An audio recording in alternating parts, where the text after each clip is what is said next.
سحری کے وقت ہمیں کیا کرنا چاہیے، کیا پڑھنا چاہیے، اور افطار کے وقت ہمیں کون سی دعائیں پڑھنا چاہیے۔ میرے عزیز بھائیوں، میری بہنوں، سحری کا وقت بہت قیمتی وقت ہوتا ہے۔ سحری کے وقت آپ توبہ استغفار اللہ سے خوب کریں۔ استغفر اللہ ربی من کل ذنب واتوب الیہ، استغفر اللہ ربی من کل ذنب واتوب الیہ۔ استغفار کی بہت فضیلت ہے حدیث مبارکہ میں، اور درود شریف خوب پڑھیں اس ٹائم میں۔ رسول اللہ صلی اللہ علیہ وسلم کا مبارک ارشاد ہے کہ ایک مرتبہ جو شخص درود شریف پڑھتا ہے تو اللہ تعالیٰ اس پر 10 رحمتیں نازل فرماتا ہے، 10 مشکلیں اس کی دور کر دی جاتی ہیں، 10 جنت میں اونچے مقام اس کو دے دیے جاتے ہیں، اور 10 نیکیاں اس کے نام اعمال میں لکھی جاتی ہیں، 10 گناہ اس کے مٹا دیے جاتے ہیں۔ درود شریف پڑھنے کے بہت فائدے ہیں، اسی لیے سحری کے وقت میں درود شریف پڑھیں، استغفار کریں، پہلا کلمہ خوب پڑھیں، لا الہ الا اللہ محمد الرسول اللہ۔ تو سحری کا وقت بہت قیمتی ہے، اس وقت میں ذکر و اذکار آپ خوب کر سکتے ہیں۔ رسول اللہ صلی اللہ علیہ وسلم ذکر و اذکار سحری کے وقت میں خوب فرماتے تھے۔ سحری کے وقت کی کوئی خاص دعا نہیں ہے، ہاں نیت کے لیے کچھ لوگ یہ جو پڑھتے ہیں نا، وَبِصَوْمِ غَدٍ نَوَيْتُ مِن شَهْرِ رمضان، اسی طرح سے نَوَيْتُ أَنْ أَصُومَ غَدًا لِلَّهِ تَعَالَى مِن شَهْرِ رمضان، تو یہ نیت کے الفاظ ہیں، یہ کوئی سحری کی دعائیں نہیں ہیں، سمجھ رہے ہیں؟ نیت اصل میں دل کے ارادے کو کہتے ہیں۔ آپ کے دل میں نیت ہے، آپ کے دل میں ارادہ ہے کہ آپ روزہ رکھو گے تو بس ہو گئی نیت، زبان سے کہنا کوئی ضروری نہیں ہے۔ ہاں بعض لوگوں کو تسلی نہیں ہوتی ہے تو وہ اس طرح سے کہہ سکتے ہیں وَبِصَوْمِ غَدٍ نَوَيْتُ مِن شَهْرِ رمضان، لیکن سحری کے وقت کی یہ کوئی خاص دعائیں نہیں ہیں، سمجھ رہے ہیں بات کو؟ سحری کے وقت میں آپ خوب ذکر و اذکار کر سکتے ہیں۔ اب آئیے افطار کے وقت ہمیں کیا پڑھنا چاہیے۔ سب سے پہلی بات تو یہ کہ افطار کے وقت ہمیں اللہ سے خوب دعا کرنا چاہیے، کیونکہ افطار کے وقت کی جو دعا ہوتی ہے نا وہ اللہ تعالیٰ قبول فرماتا ہے۔ حدیث سے بھی پتہ چلتا ہے، حضور کا ارشاد ہے کہ افطار کے وقت روزے دار کی دعا اللہ ضرور قبول فرماتا ہے۔ ویسے تو بہت ساری دعائیں ہیں افطار کی، لیکن میں آپ لوگوں کی آسانی کے لیے 2 دعائیں بتا رہا ہوں، اس کو آپ لوگ یاد کر لیں۔ ایک دعا تو بہت زیادہ مشہور ہے، اللہم انی لک صمت وبک آمنت وعلیک توکلت وعلی رزقک افطرت۔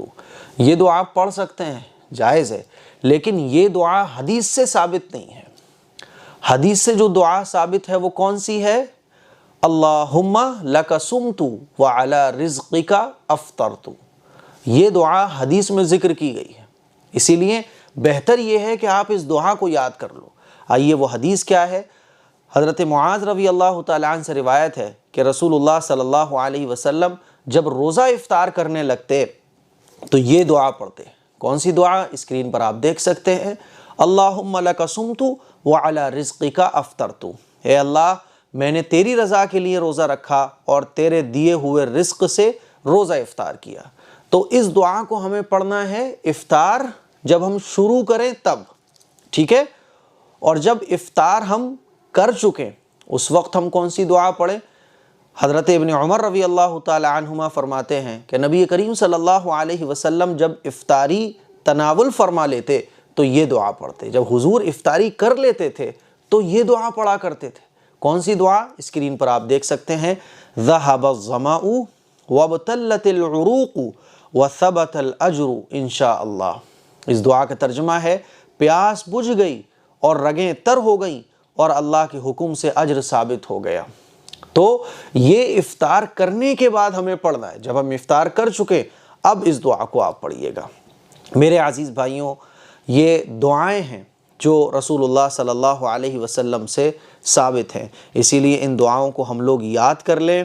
اس کے علاوہ اور بھی دعائیں ہیں، اگر آپ یاد کرنا چاہیں تو یہ بھی دعا آپ لوگ یاد کر سکتے ہیں۔ افطار سے پہلے آپ اس کی خوب کثرت کر سکتے ہیں، یا واسع الفضل اغفر لی، یا واسع الفضل اغفر لی، یا واسع الفضل اغفر لی۔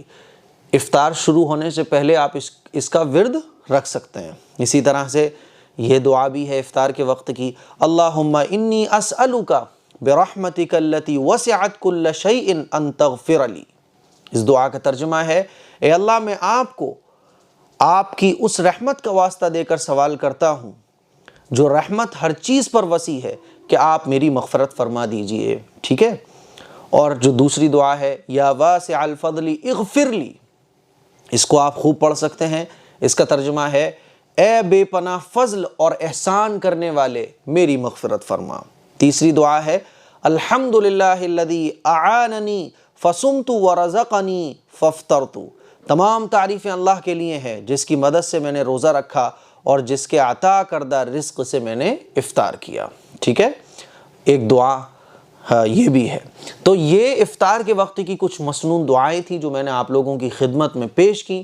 مجھے امید ہے کہ یہ ویڈیو آپ لوگوں کو پسند آیا ہوگا۔ اب جتنی زیادہ دعائیں آپ یاد کر لیں اور افطار کے وقت میں پڑھیں تو ظاہر ہے جو جتنی محنت کرے گا اور جو جتنا پڑھے گا وہ اتنا زیادہ ثواب پائے گا۔ اس کلپ کو شیئر ضرور کیجیے گا۔ السلام علیکم ورحمۃ اللہ وبرکاتہ۔